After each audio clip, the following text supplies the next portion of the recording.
Master degree pass করেছে, pilot ছিল, এখন রিটায়ার্ড হয়েছে, অনেক টাকা পেয়েছে, ঢাকায় বাড়িঘর করেছে। মায়ের ছবিটাকে সুন্দর করে কাঠ দিয়ে ঝকঝকে করে বানিয়ে পিছন দিকে ঝুলিয়ে রেখেছে। আব্দুর রাজ্জাক সাহেব, আমি আমার মাকে খুব শ্রদ্ধা করি, এই জন্য আমি রাখি এভাবে। আমি বলছি, আপনি কুসন্তান, আপনি খারাপ সন্তান।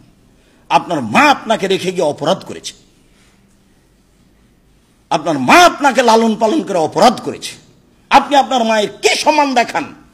যেদিন আপনার মা মারা গেছিল সেদিন বাড়িতে এসে আপনার মায়ের ছবিটা, হোজ করা ছবিটা টুকরো টুকরো করে ছিঁড়ে কবরের পাশে গিয়ে বলতেন, আল্লাহ আমার মাকে ক্ষমা করো। তাহলে আপনি হতেন শিক্ষিত সন্তান, সুসন্তান। কি দেখাচ্ছেন আপনি? আমার উম্মত হিন্দুদের সাথে মিশে যাবে, আমার উম্মত মূর্তি পূজা করবে।